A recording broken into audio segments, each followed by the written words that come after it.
We're doing a Q&A with Felix. Hey, how's it going? The DM of Fool's Gold, and you guys submitted a bunch of your questions. So I thought, we could do some answering your questions. Mm-hmm. Hence the Q&A. Let's do this. Okay. For anybody who doesn't know, if you didn't listen to the previous Q&A, Felix is the DM of Fool's Gold, but he's also my boyfriend, and him and I have known each other for a very long time. Just a little bit of background. I don't know. Yeah. I don't know. I'm being weird about it. All right. So first question. Most ridiculous character you've ever dealt with in D&D. Okay. So I didn't know if this question was like a character I've played that's ridiculous or if it's like an NPC I've dealt with or anything. But I think the most ridiculous character I've ever dealt with was in one of your campaigns. Oh? Actually, the current campaign, actually, that's playing right now. Which is Mort the Meat Orc. Close. It was like Meat Mort, the Meat Illusionist. Yeah, so he's like an orc. He casts illusions, but he thinks he's a conjurer, and he only casts meat. So yeah, he will create like illusionary walls of meat and then proceed to try to eat them. Because he has such a low intelligence score or whatever. Yeah. So he consistently tries to eat his own conjurations. Anyway, so we ran into him, and now that's an NPC we consistently deal with. So yeah. Side note: Meat Mort is best friends with a guy shooting spiders out of a tuba. What's his name? Putin Tootin? Tootin Putin. Tootin Putin. Yeah. The druidic bard. Yeah, who shoots spiders out of a tuba. So the ultimate nightmare. The ultimate horrifying bard. Okay, Felix, did you want to answer? I mean, these guys are really far up there. Yeah. It's kind of hard to top. I'd have to go with the same ones. Yeah. I think you outdid yourself with them. Okay, so next question. First want to say thank you, Felix, for the 4-claimer sheet. That was in the last video. Mm-hmm. How do you go about properly balancing it out? So what's your thought process for it? Well, generally when I try to make stuff for Homebrew, I try to find something that already exists. In the case of the 4-claimers, I used the Drow Elf race, and I just kind of played around with the stats. So I generally don't start with a blank slate. I try to base it off something that already exists. So in the case of Drow Elves, I took away anything that had to do with darkness or magic, and then just kind of used that as a template and added everything else on top of it. Yeah, and you also gave them like penalties and things too, right? Yeah. Yeah. Well, when you create something, you don't want it to be overpowered. So whenever you give like a bonus, you got to balance it out with something that's maybe a bit weaker. In the case of like 4-claimers, they don't have dark vision because they deal so much with sunlight. So they lost that over time and those kind of things. Yeah, and they also have a penalty with charisma. Yeah, because they really don't have much of a grasp on like being social or interacting with things. Not very charismatic race. Yeah, and the lack of empathy doesn't help either. So, yeah. In the case of Gothy specifically, she got more bonuses than just like the race sheet that I gave to you guys because story reasons that you'll see maybe later in the videos. Yeah, no spoilers. Okay, so this leads into how did you plan Gothy's character? Did their player know from the beginning what was going on? I actually planned it for Gothy's character. Gothy's player just gave me just a basic backstory that she's a crazy swamp hag and she doesn't know why she's in the swamp or where she came from, and all of a sudden she has a shark hound. So I really had a lot to work with. And as I developed my story, around the race of the 4-claimers, I realized she's actually a perfect fit with her backstory to kind of dive into the 4-claimers a bit and explore their story. Yeah. And when she found out, when Jack stabbed Gothy with the power crystal, it was as much of a surprise to the player as everyone else. So they and you guys, they didn't know. No, they didn't know. I completely surprised everybody. It was fantastic. It was amazing. We were all just like, what? And then we all turned to the player and the player was like, what? Yeah. And I really let that sink in the moment. And then at the end of the session, I actually took her sheet, gave her a bunch of bonuses and such, and then there she had Gothy 2.0. now competent. Yeah, exactly. So this ties kind of into the question of why did Jack stab Gothy out of the blue with the power crystal and scare everyone half to death instead of saying something like, hey, I figured out who and what Gothy is, and here's the thing for transforming her body, blah, blah, blah. I get the dramatic story purpose. The stabbing is exciting, but it seems unnecessary. So what was your thought process for that one? Jack is a character who's really into his work, and he gets, well, just maybe a little bit fanatic sometimes. He's just a bit too focused at certain times. And in the moment where Jack stabs Gothy, he was just entirely in his mind in terms of science. He was thinking, okay, this will totally work. I've uncovered the secret. I'm just going to go ahead and do it. He wasn't exactly thinking, like treating her like a person in that moment. He was more just like, I'm going to try this now. This was more kind of like a test subject kind of thing going on. Kind of. Not to say like Jack is completely heartless in that way, but in his mind, he's just like, hey, I'm going to do this, and she's going to feel so much better afterwards. Why would she object anyways? He just kind of went for it in that moment. Yeah, which absolutely horrified the rest of the group. Yep. Especially Sips.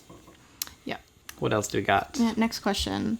Hey, Felix, how much do you plan for your campaign? Do you plan heavily, or do you just YOLO it? I'm somewhere in the middle. I like to plan, I guess I describe it as like a scaffolding. So I have all my pieces in place. I know what the area is going to look like. I know what the characters want, like the NPCs. I know some of the goals of the party. And from then, like with all that in mind, I just react to whatever they throw at me. So if they decide, hey, they don't even want to go to the city, they want to go to the next city, cool. It doesn't matter to me. Like, I'll make it work. And the story will always go on. So that's kind of how I plan my stories. Yeah. It's right in the middle. Yeah, I do that too. And it's just kind of like you just have the structure of the entire world in its own. And then the players do things and you just kind of react to it. So. Yes. I've tried the other methods as well. I have tried doing it with no planning, but I find the story doesn't really go far when that happens, or people just get unfocused. And I've also tried to plan everything almost like a novel, but I find that just kind of drove me crazy because I like giving my players the freedom to entirely influence the world. So I want my story to be able to react to whatever they do. So that's why I don't plan it fully. Like, I don't like modules for that reason as well. You know, I'd like to have flexibility in the story. Yeah, exactly. And I think it's just better to just let the players do what they want. This leads into the next question, which is, why do you split the party so much? Oh, I don't. They do that themselves. Yeah, we do. We do that ourselves. Yeah. We always seem to kind of just veer off and be like, hey, you're better with this skill, so why not we just like pair up and go tackle this somewhere else, and then you guys tackle this.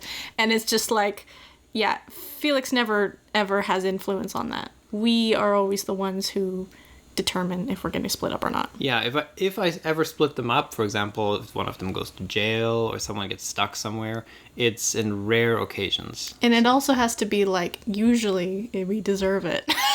Yeah. If we go to jail, it's because we did something. Yep. And then if you do decide to split us up, it probably is going to be something like environmental, like there's a rock slide, or like something situational. Yeah, it's all situational. But no, like Felix doesn't have influence as much as you think when it comes to us. Yeah, I don't like to force those things. It feels better if you guys do it yourselves. Yeah. Okay. If you're worried also about like Gorthan and Julian disappearing sometimes in between certain like sections of the campaign, it's because the players of Gorthan and Julian, they started to have less availability, so sometimes they weren't able to attend sessions, and that's why they are not always around. Yeah. Unfortunately, didn't work out a lot sometimes. Just scheduling issues. Yeah, just scheduling, and also they had a kid halfway through, so they had to, of course, take care of the kid. So it's definitely like, I'm gonna talk about it more and more as the series goes on. But yeah, there's a point where eventually it's just the three of us. Mm-hmm. Next question for Felix. I guess most of these are for you anyway. That's why you're here. You did call people out to ask me questions. No, I'm not jealous. How tempting was it to TPK everyone when they're being idiots? Honestly, not at all. Yeah, we're never like that. I've played with other people, and I can see some DMs having that feeling, just like, oh my god, my players are being such idiots, I can't wait to kill all of them, but I don't really get that. Like, even when they're being idiots, I just have the world react to it, like, okay, you murdered someone, great, the guards are on your ass now. It's kind of like...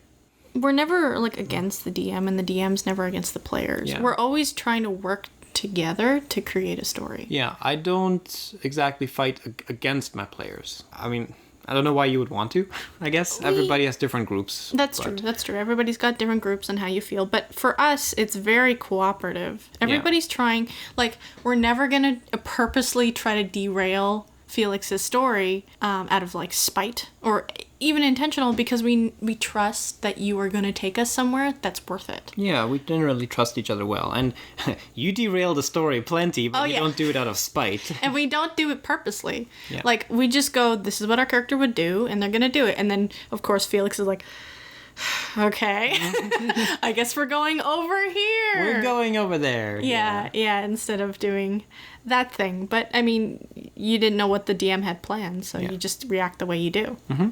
And don't mistake me not TPKing the party for, like, plot armor or me not wanting to TPK them. Like, no, if they are being idiots to a degree where they are going to be attacked by, like, 1,000 people or something because they pissed off an entire kingdom, they will probably die. I won't hold back. Mm-hmm. No, we've definitely had TPKs due to our stupidity and egging on guards. Yeah, so...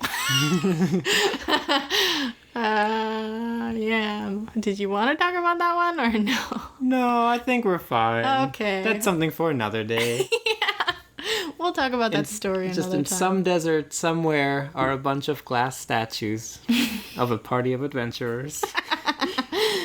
Not this campaign. Not this campaign. Not the Fool's Gold, don't worry. Or be worried, I don't know. Okay. So next question. Have the DM, sir, made a homebrew creation that when the players found it or used it, he felt deeply in his soul, what the fuck did I just do? Why did I create you? Yeah, that would be the mech dragon. Yeah. A ridiculously overpowered killing machine that, sucks up souls. Yeah, sucks up the souls of the fallen to power itself. Yeah. It is ridiculously overpowered, once again.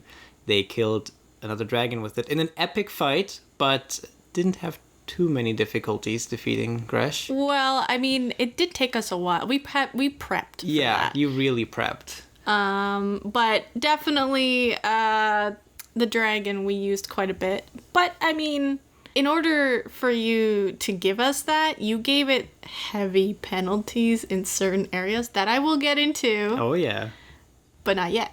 So don't worry. It's not like he just gives us something OP and be like, you are now gods. It's like, no. There's always gonna be repercussions. Just like when I made the four-claimer race, you know, that you've got a nice bonus. Well, somewhere there's a downfall to all of it. There's always a downfall when it comes to like something you get that's super great, and it's always like, what's wrong with it? Question everything. Yeah. All right, this question's more for me. Why do you think when Sneeze died that we didn't love him at that point? We all love him more than some of the PCs at that point. Seriously, all the comments on the video were no, Sneeze don't die. So again, why did you think we didn't love Sneeze? My thought process was like, I never wanted to force you guys to like a character. And you'd only seen Sneeze like, what, 2 episodes? Mm-hmm. So I didn't know how you guys were going to react. I didn't know his death was going to mean anything to you guys. So I knew that I was very sad when he died because he was my bro. And also, like, I just don't gauge on what exactly the audience loves and hates. It's always random. Like, I'm always like, oh man, they're totally going to love this NPC. And then it's just like, nobody talks about them, and I'm like, oh, okay. Mm-hmm. And then they totally latch onto another one. So I was very happy you guys liked Sneeze, and I was just like, when I got messages from you guys, like some people were sending me messages that they were like, oh man, when Sneeze got like decapitated, I actually audibly gasped and like was sad, and I'm like, oh, me too. It was a good moment in the campaign when that happened. There was a lot of silence and emotion. It was so crazy. Like, that was the first time ever that I had seen the entire group shut up.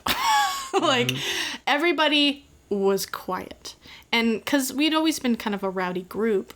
But then suddenly it was just like, yeah, you see Sneeze's head in your lap. And it's like, what? Yep. And the entire group just all stopped when, like, they're chatting and, you know, laughing about things. And then suddenly it's like, what just happened? and after I said that line that you find Sneeze's head in your lap, I just remained quiet for a solid minute and just let that sink in. And then you stopped session. And then we ended the session for the day. I had to wait an entire week. And I had to wait an entire week because I was thinking, like, how is he going to react to this? How's Sip's going to deal with this? What is he going to do? You know, and then of course, you know, you guys saw, but it's just like, oh my God. It was beautiful to see them suffer. Yeah, you guys think like cliffhangers are bad with me. Felix really likes to do cliffhangers in his campaign. Okay, so next question. If a 4-claimer's power gem is used up, or if a 4-claimer runs out of power, can they use another power gem to get powered up again? And if so, does this mean Gothy is technically semi-immortal, meaning cannot die of old age but can be killed, so long as she has power?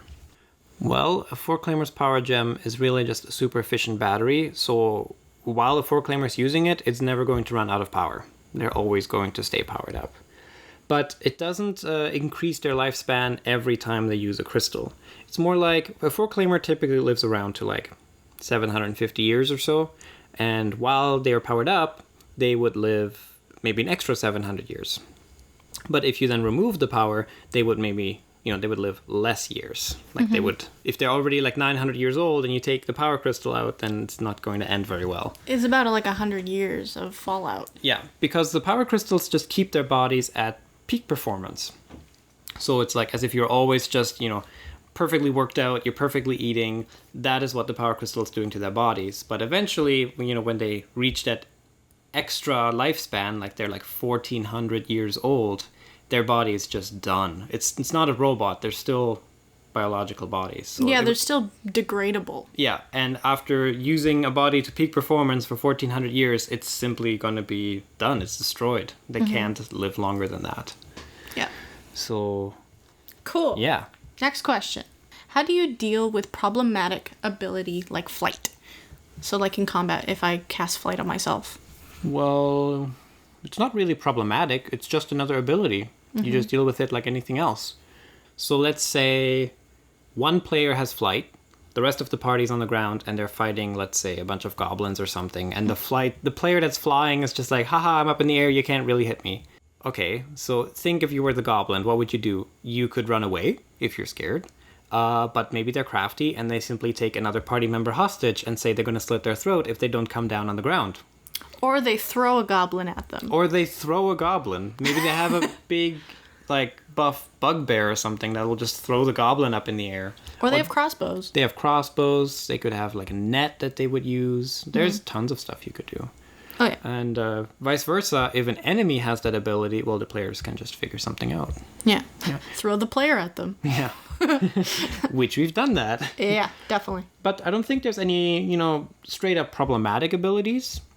There's just abilities, and you just deal with them as they come up. Mm-hmm. All right, next question. What are your full thoughts on people role-playing as a character of a different gender and significant different ages? Well, the player of Julian is not exactly an old man sitting at the table with us. They are neither old nor a man. Yeah. So I don't really think of that as an issue. I think it's fun. It's D&D. You can play whatever the hell you want. Yeah.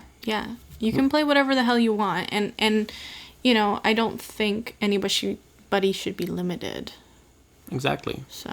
I've mostly played male characters or ungendered characters in my campaigns, or in campaigns I've been in. I've just recently started my first female character, which you guys saw the art of. Yeah, Lady Sophia. But it's just kind of fun. I don't see it as weird or anything like that. I mean, people can make anything weird. So if you've got one of those players, humans can make things weird. Then so that's a different matter. That's case by case, man. But either character is fleshed out or not.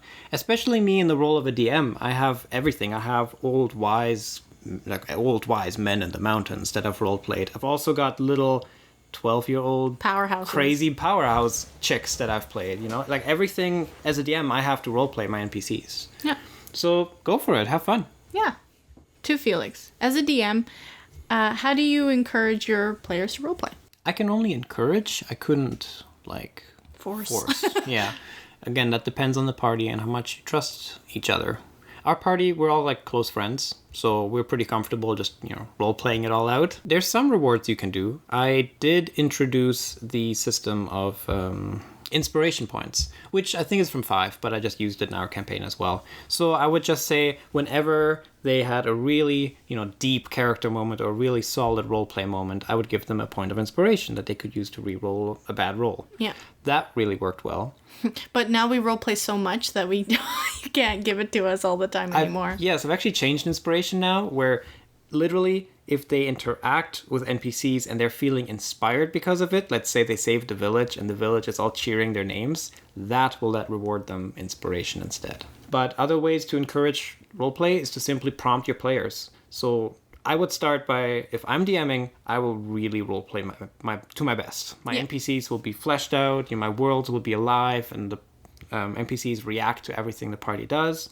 And if a player then, says they're going to attack, I just say, well, hey, how do you attack? Describe it to us. Yeah. You just prompt them and just ask them. Or when they're just oh, well, I just tell them that. And it's okay, well, tell me how you tell them that. Yeah. How do you tell them that, they're going to get robbed or something like that? Do you make them really scared?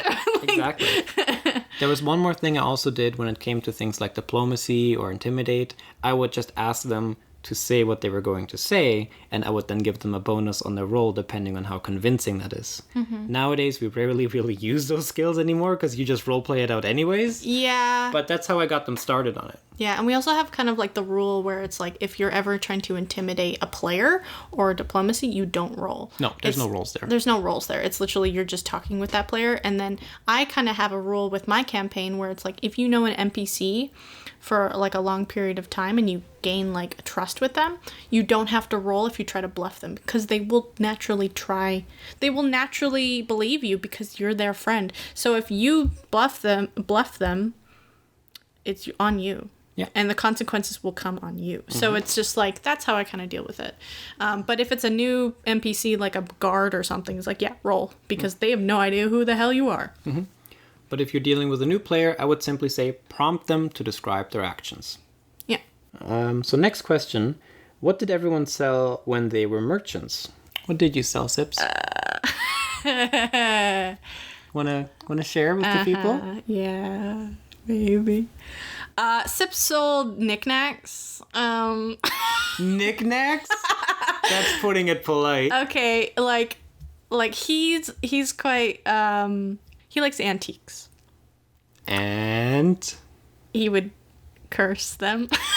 Exactly. Sips was a cursed items merchant. I know he wouldn't tell his customers that they were cursed either.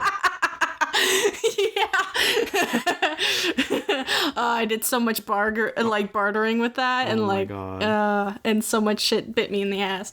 I made sure Sips got hit with the karma train. Yeah. I would always just be yeah, totally. You can buy this mirror, 5 gold or whatever, if it's to somebody I really don't like, and then it turns them purple or something. Yeah.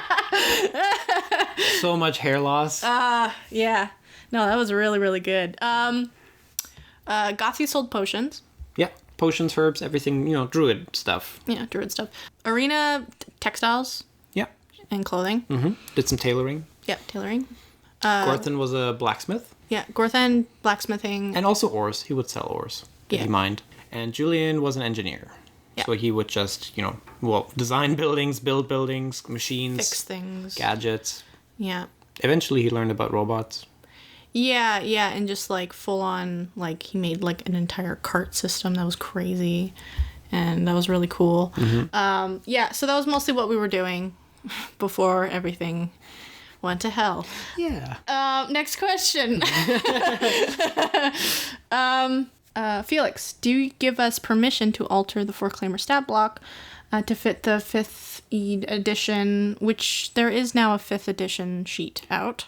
I made a quick and simple one, but Yeah. as I've told everyone, I'm not as versed with 5e as with 3.5. Feel free to make it fit for yourself. Just don't blame me if it's overpowered. Yeah, exactly. Like, we've definitely noticed that because we use D&D Wiki, and one of those features in D&D Wiki is anybody can alter it. I promise I will make a PDF soon to keep it official. Yeah. But yeah, there's definitely some altercations, or people have been changing it a little bit. But Yeah. no. At the end of the day, you kind of just have to leave it to the people, because D&D is a collaborative thing. So everybody's going to do their own thing. Feel free to use it and be inspired by it. Make your own stat blocks with it. Just don't blame me if it goes wrong. Yeah. So what else do we have? Next question actually leads pretty nicely into this. Can Foreclaimers make hybrids with other races? And if so, can their child have the boost of Foreclaimers? Because Foreclaimer, the crystal thing is an augmentation. It's not like they're born with a hole in their stomach. No, that's an operation that they undergo. Foreclaimers... Okay. Could they make hybrids? Yes. Would they make hybrids? No, unless it's for some really messed up science experiment. Yeah, I mean, they do have augmentations. Like, they have the gills, or, like, if they want. Yes, but those are just kind of like genetic augmentations. It's not like I think what they're asking is, for example, can you have a Foreclaimer Dragonborn? Oh. Foreclaimers wouldn't do that. Why would they do it? You know, it's like they're a really efficient race, so there's no really reason for them to do that unless they were experimenting. Yeah, for because some they reason. would kind of picture, like, if they did make a hybrid, they would see it as an experiment, not as an actual person of society. Exactly. It's just a test subject. And there's on top of all that, they're not really great interacting with other races to begin with. So even having a relationship like that Oh, I'm pretty sure is they would. impossible. Yeah, they wouldn't have a relationship. I'm pretty sure what would happen is if you wanted to make a hybrid Dragonborn is literally they stole the Dragonborn. They stole the Dragonborn, they brought him into the lab, and then they experimented on him, and now you have a Foreclaimer Dragonborn. Yeah. And now they're just consistently watching to see what happens. Most likely living out their days in a test tube. Yeah, exactly. So, yeah, it's not great. I mean, you can do whatever the hell you want, like we said before. But lore-wise, they're not very open. Yeah, not exactly open. So if you're asking from a, like a lore standpoint, the answer would be no. Yeah. Okay. Next question. How do you have an organized session with all the people? Talk to them. Try to arrange a schedule. We typically meet every Tuesday for my campaign. Yeah, and all our sessions are about 3 hours long. Yeah, so another person asked how long are our sessions and do we book an entire day to play D&D? No. So every Tuesdays we meet for about 3 hours on average to have our session. We typically have half an hour of banter where everybody just catches up and says hi, and then we get really into it from then on. Yeah, and it's just been kind of our thing we've been doing for how long? I mean, for this group. With this group? Oh, God. Since 2014? Yeah, it's been a while. Yeah, it's been a while. And we don't miss a lot of Tuesdays. No. We typically really stick to the schedule well. Yeah. Because everybody wants to. Everybody wants to play D&D. And unless something really bad comes in the way, then... sometimes we have people that can't make it. And then it just depends on, like, where are we in the story? Does it make sense for them to continue on? Sometimes you can make a filler episode. Like when they all went to a spa and Gothy stole, like, all the ducks from the spa. That was actually from a filler episode. Yeah. Or do you just call it off and say, no, we'll meet again next week when everyone can make it? Yeah. If your players aren't motivated to make it, you need new players. Yeah, I think that's the biggest thing. It's just like, if they don't want to play, then why play with them? Exactly. You might as well find some people who actually genuinely want to be there. Mm-hmm. Okay, next question. What level is the party at in, I guess, this episode? So episode 7. Well, I mean, like... What level were you guys at there? Oh, God. I mean, when did she get stabbed? Like, do you remember? Like, what level we were at? Oh, boy. I mean, okay, so it was like, she got stabbed, and then we had the Halloween filler, and then we had Alchemist Quarry. Yeah. So within that span, we were probably only level 4 or 5 for Gresh. Yep. You were fairly low. Yeah. Because we were level 6 in Alchemist Quarry. Yeah, exactly. So, yeah. There you go. I mean, that seems about right. Yeah. Remember, it's been a long time since we've done this campaign. I mean, you started it in, was it 17? 17. Yeah, 17, and then we finished it in 18. Yeah.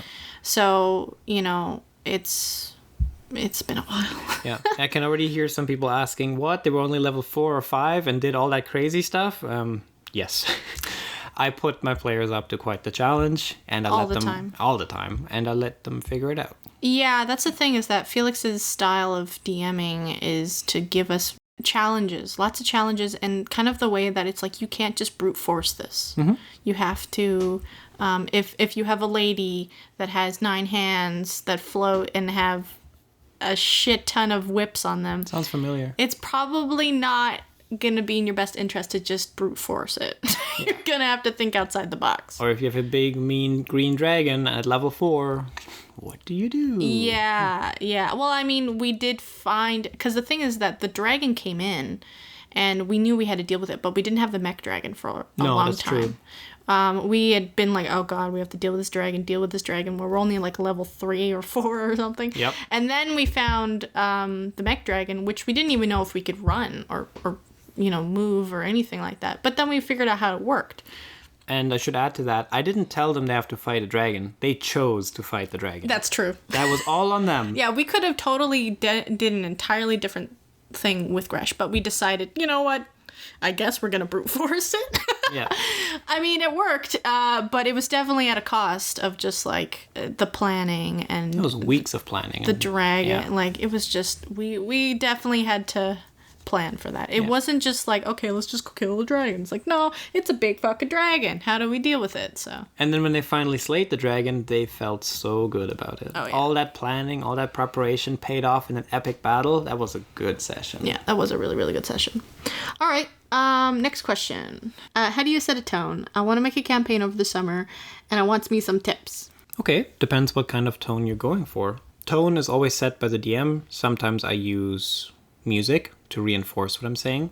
A lot you can already do with your voice. So, if I'm kind of speaking like menacingly at my players that there's something spooky around the corner, that's this whole different tone of saying like, yeah, you guys are in this lovely field and there's houses and there's a few birds that fly by. So the tone of your own voice can already set the tone of the entire session. Another thing is, what do they interact with? Is it all really creepy monsters that they interact with? Is it cheerful monsters? What kind of music you play? Is it like a nice mellow music, or is it the entire time it sounds like someone died on a piano and is holding one note down? You can do a lot with that. Another thing you can do, this one works really well, is descriptions. So, for example, when we did the Halloween episode and they saw like sneeze at the dining table, at this really creepy with all the gore and stuff. I really took my agonizing time to like explain every single gory detail one by one, and I let every part of it sink in. So I didn't fly over the description of, it's a gore fest, everything's messy. It's like, no, there you see the guts decorated by a nice bouquet of eyeballs dripping blood onto the floor. Yeah, it sets a whole different tone when you do that. And when you slow down, that definitely helps with the slowing down. I also have I have a tip for that, because I know that sometimes DMs struggle with that tone and getting their players to engage with the tone. And I find that a lot of times is to say their character's name. To say like Sips, you see that this table is full of goo and gore, and just looking at it makes your stomach turn. Like you can take somewhat control of their organs. You know what I mean? Like your heart pounds. You feel your stomach have butterflies and stuff like that. It's just like you can go a little bit into how they would feel in that situation, and that reflects onto the player, who hopefully takes that in and says, oh yeah, this is a serious moment, this is a serious thing. Even if you have characters of your players that might be a bit more, they're strong and brooding and they're not really easily flinching at gore, then you could say something like, And, like Brutus, even you, who is so hardened by war and not at all shocked by gore, get just a little flinch in your gut when you see this mess in front of you. You get a shiver up your spine. And then it just hits it home even harder. Yeah. Final question. How do you add extra things? New concepts, rules specific to your campaign, etc. I guess this question is more just like, how do you DM? I mean, a lot of new things, I just kind of go for it. Mm-hmm. I think there was also another question about, like, do I add things and do I play test them beforehand, or do I just kind of toss them in? Yeah. No, I just kind of go for it. I try to think of interesting concepts that I enjoy and that my players enjoy.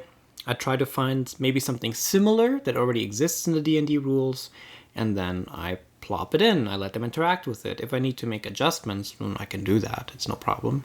For example, I don't know if this will ever come up in your videos, but actually, for Gothy, I wrote an entire new alchemy system that she could use. So there was actual potion brewing. You can combine effects of potions. I definitely took some inspiration from video games for that, something like Skyrim and stuff.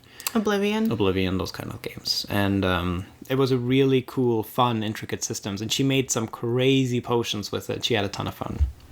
So just kind of go for it. Have fun. Just create some extra stuff. And you stuff. can always adjust as things go on. I think people may get too tied up with things to eventually it's okay if you retcon some things. It's natural. Yeah. It's always okay to retcon. You're the DM. You have the final say. If you need to adjust something because it's game breaking, then adjust it. Mm-hmm. That's okay. We all make mistakes. Yeah. I've retconned a couple things, especially with the alchemy systems, when I realized some potions were absolute beasts that could just kill like an armada of dragons with a single drop. So there was work to be done. Yeah. But in the end, it was a really solid system. Maybe I'll publish it one day. Yeah. In which, this question isn't on the list, but we always consistently get this question, and we answered it on the last Q&A. But no, we're not making a module right now. Not right now. I might do it when the series concludes on YouTube, but which might take a couple years. Yeah. But until then, I'm not releasing anything with spoilers, which of course includes a module. Yeah, exactly. And also we're trying to think about how exactly you would do that, because it's so character specific. Literally how we do campaigns is everybody makes their character and you give a little snippet of their backstory to the DM. Either shared with the players or not. It changes. Player preference. Situational. And then the DM says, okay, I'm going to make an entire campaign revolved around these backstories. Yeah. So the idea of a module is a little hard, because it's our characters are literally why this campaign moves. Yeah. And the idea of plopping in random characters that don't have any connection to this is a little tougher to think about. Yes. So the idea would be almost I wonder if it would be interesting to make a module that takes place in the world, but is not the actual story of Fool's Gold. Yes, and especially as the episodes unfold, you'll see that this story couldn't just simply be copy-pasted into a module. It's way too specific. But if I write a module, it will be set in the universe and world of Fool's Gold, and you can interact with the stuff they've done. Maybe you'll even see some of the events that the party caused happen in your world. Yeah, maybe you see a Tarrasque burst out from the ground. You might see a Tarrasque bursting out of the ground. I'm definitely going to write one, but it might not be just a copy-paste of this campaign, because that simply wouldn't work. And I'm not comfortable saying, hey, you are playing Gothy and you are playing Arena. That's really strange to me. Instead, it would be written that each one can use their own characters. Yeah, because we want you guys to have fun with it. And I guess some people might have fun playing some of our characters, but it's just kind of I think it would be cooler to make something that might be unique for you guys. Mm-hmm. But once again, that's going to be way down the line. That's not going to happen until I'm done. Yeah. Because in order to make a module, you have to tell the story. Maybe it'll be my gift to all of you for watching it all the way to the end. Aw, that's sweet. And also a lot of work. Yep. Yeah. But we'll just, we want you guys to enjoy it just as much as you are watching it. So, but yeah, it's not going to happen for a while. Just sit back and enjoy, hopefully, what I'm making. I think they're loving it. Aw, thanks. I love it. Aww. It's crazy to me to see a campaign I ran turn into a YouTube series. Yeah, I know. Yeah, I can totally get that. That is just crazy. Yeah, I love it. Yeah, and I know a lot of the players are excited about it too. Yeah. So, especially since it's the first of its kind. Mm-hmm. I mean, it's the first of its kind for the style that I'm doing, because I don't think I've ever seen another YouTuber like do what I'm doing. Mm-hmm. Not to say that there's not like Harmon Quest and stuff like that, which is like a D&D kind of show. Mm-hmm. And then, of course, Critical Role with their animated series that's going to be coming out later on. But the way I'm doing it is unique on its own, and that's why it's a little terrifying. But I'm doing good. I'm having fun, and that's pretty much all I really care about. So, and of course that you guys like it, but I'm mostly just having fun. Mm-hmm. And I'm glad you guys like what I've contributed to Fool's Gold as well. I'm glad you like the world. I'm glad you like the NPCs. Yeah, and that you like the story. Yeah. And I'm glad you like the characters as well. And there's still so many more to meet. You guys are in for such a treat. Unfortunately, you don't get the meat orc, but No, not yet. That's a different campaign. But there's a lot of fun things for you guys, so I'm looking forward to it, and I'll keep pressing on. Yeah. Stay tuned for more. Dork. All right, well, thanks for joining for the Q&A. Yeah, this was fun. I like answering you guys' questions. Yeah, and we are going to do more. It's just, we have so many questions. You guys did so many questions. This is a fraction of the questions that we got, but I only have so much time. So yeah, exactly. We'll do another one soon. Yeah. So, also, the speed paint that I'm doing right now is going to be a shirt. So there's going to be a link in the description, which is the Gothy shirt. And I'll also pin a comment with it as well. So you guys can get a shirt if you want with your favorite, techno shrub. And, I better be getting one, right? I think I want one. You want one? Yes, okay, I want one. I'll get you one. Okay, good. I'll beta test it for you. You'll be my beta tester. Thank you. So anyway, I guess we'll talk to you guys later. And thank you so much for all the questions and support and love. And I love you all. I don't know what else to say. She really does. Yeah. You guys are great. Thank you very much. Yeah. All right. We'll talk to you later.